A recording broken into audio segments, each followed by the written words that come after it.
আমাকে সিকিউরিটি মারতে গিয়েছিল ঘরে, আমাকে সিকিউরিটি উইদাউট পারমিশনে আমার অফিস ঘরে মারতে গিয়েছিল। তার জন্য ছেলে তাকে ঘাট ধাক্কা দিয়ে বের করে দিয়েছে। তার জন্য যদি পুলিশ যায়, পুলিশ অ্যাকশন করুক। আমি মুর্শিদাবাদের পুলিশকে বলছি তো ওই বৃহস্পতিবার 12টার সময় ঘিরবো, ঘিরে জবাব নেব যে আমার বাড়িতে পুলিশ কি কারণে গিয়েছে, উইদাউট নোটিসে কেন আমার বাড়িতে পুলিশ গিয়েছে, তার জবাব দিয়ে নেব। আগেও অভিযোগ করেছে, হ্যাঁ, এরা এত অসহযোগিতা করে। আমি একে চেঞ্জ করে দিতে বলেছিলাম।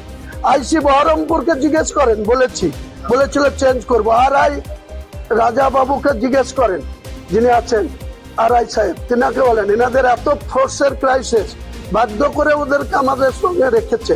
আর তারা এত ঔদ্ধত্য তাদের, আমার ঘরে ঢুকে আমাকে চেঞ্জ করছে, আমাকে উল্টি মারবে এরকম অবস্থা। সেখানে আমার ছেলে দেখে তাকে ঘাট ধাক্কা দিয়ে বের করে, প্রমাণ হলে সিসি ক্যামেরাতে লোড করা আছে, প্রমাণ দেওয়া হবে। আর যেদিন এসপি কে ঘিরবো সেদিন এসপি বুঝে যাবে। কিছু দাবি না, সুস্থ আলোচনা হয়েছে এসডিপিও বেলডাঙ্গা উত্তম গড়াই মহাশয়ের সঙ্গে এবং ওসি আইসি হরিয়ারপাড়া এবং ওসি শক্তিপুর, ওনাদের সঙ্গে খুব সুন্দর আলোচনা হয়েছে। একটা বিষয় হচ্ছে যে সকালবেলায় আমার যে সিকিউরিটি 3 জন সবসময় একজন করে ছুটিতে থাকে। মাসে 8 দিন করে তারা দুবার করে যায়, 4 দিন করে টোটালি 8 দিন করে, কিন্তু অ্যাকচুয়ালি ওই 30 দিনই একজন করে অ্যাবসেন্ট থাকে, 2 জন করে থাকে।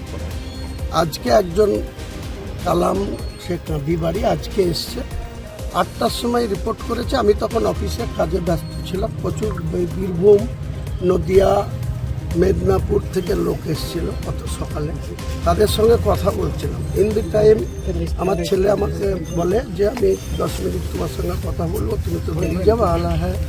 তারপরে ও আমার ঘরে ঢুকেছে, আমি আর আমার ছেলে ছিলাম। ইন দি টাইম এই জুম্মা খান, এই জঙ্গিপুরে বাড়ি, প্রতি মাসে 8 দিন করে বাড়ি যায়। ও আজকে এসছে, আর ও সঙ্গে সঙ্গে বলা নাই কওয়া নাই, ও আমার 100 মিটার দূরে আলাদা একটা বাড়ি আছে, সেই বাড়িতেই সিকিউরিটিরা থাকে। একজন আমার বাড়িতে থাকে নিচে, আর বাকিরা ওখানে থাকে, ড্রাইভার ওখানে থাকে। কেউ হঠাৎ করে গেস্ট আসলে থাকে। কালকে মেদিনীপুর থেকে 3-4 জন এসছে, করিমপুর থেকে 3-4 জন এসছে। ওই বাড়িতে আমার থাকার জায়গা আছে, তাদেরকে থাকতে দিয়েছি। ও উইদাউট পারমিশনে আমার ঘরে ঢুকে দিয়েছে। ঢুকে ও বলছে যে স্যার বাড়ি যাবো। বললাম আজকে বাড়ি যাওয়া হবে না, বাইরে যাবো। যেই বলেছে কেন স্যার আমি বাড়ি যাব না, মানে অধিকারে হয়ে গেছে আর কি। একটা সিকিউরিটি ডিউটি করছে, আমি বলছি বাইরে যাও, আমি আমার ছেলের সঙ্গে কথা বলছি, ও তেড়ে যেন আমাকে চেঞ্জ করছে, কেন বাড়ি যাব না। বললাম এই ভদ্রভাবে বলছি তুমি বাইরে যাও। তারপরেও সে শুনতে চাইছে না, তখন একটা ধাক্কা দিয়ে তাকে বের করে দেওয়া হয়েছে। তারপরে সে এখানে এসে কমপ্লেন করেছে। আধিকারিকরা যেটা ভালো বুঝবে করবে। আমার ছেলেকে নিয়ে এসছে, ছেলেকে তার বিরুদ্ধে যা করবে, আমার বিরুদ্ধে যদি কিছু হয় আমি আইনের দ্বারা সেটা, দীর্ঘদিন সিপিএমের মোকাবেলা করে এসছি, আজকে আবার শাসক দলের বিরুদ্ধে গেছে। এসব ছোটোখাটো হবে, এসব আমার অভ্যস্ত আছে 43 বছরের রাজনীতিতে। এসব আমি ভয়ও পাই না, কাউকে ভয় দেখাতেও চাই না, আমি কোনো ভয়ও পাই না। হুমায়ুনের ছেলেকে তো এখনো পুলিশ আটক বলছে, কি অ্যারেস্ট করবে এবার এরকম কিছু কি আপনি সেটা পুলিশের, আপনি ওয়েট করুন, কিছুক্ষণ পরে জানতে পারবেন যে কেস একটা হচ্ছে এবং সেটা বেলেবল সেকশন।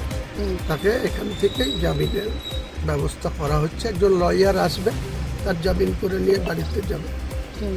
তাহলে কি বৃহস্পতিবার আপনার এই যদি বেলেবল সেকশনে যদি না, ওনাদেরকে আমি বলেছি যে সিসি ক্যামেরা আছে আমার বাড়িতে, ওনারা যাবে, ওনাদের এক্সপার্টকে ডেকেছে, সিসি ক্যামেরা তারা চেক করবে, দেখবে কি ঘটনা ঘটেছে, তারপরে যেটা হবে। এই ঘটনাটা আপনার মনে হলো না যে পুলিশ অতি সক্রিয়, একদম সাথে সাথে অভিযোগ পেলো, সঙ্গে সঙ্গে আপনার ছেলেকে তুলে নিয়ে এলো?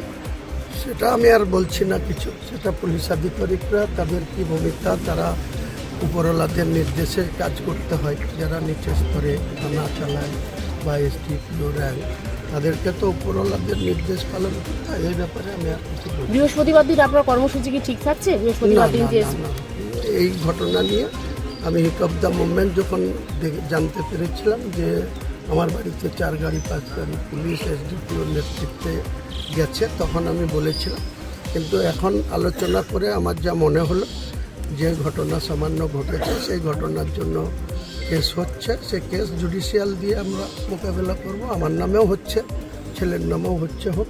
আপনার আলোচনায় খুশি? আপনি কি আলোচনায় খুশি? নিশ্চয়ই খুশি। সত্যপূর্ণ আলোচনা হয়েছে এসডিপিও সাহেব এবং আইসি হরিয়ারপাড়া অরূপ রায় এবং ওসি শক্তিপুর ইন্দ্রনীল মাহাতো, এদের সঙ্গে আমার সুন্দর আলোচনা।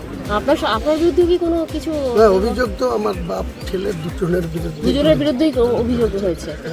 বেশ, ঠিক আছে, হয়ে গেছে আপনাদের, তো ছেড়ে দেন।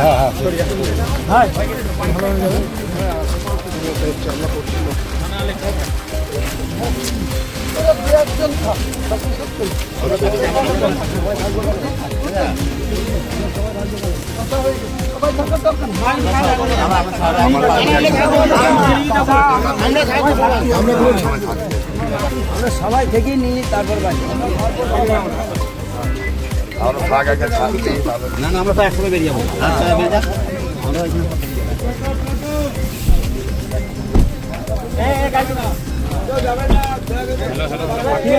আমাদের ভিডিও ভালো লাগলে লাইক এবং শেয়ার করুন।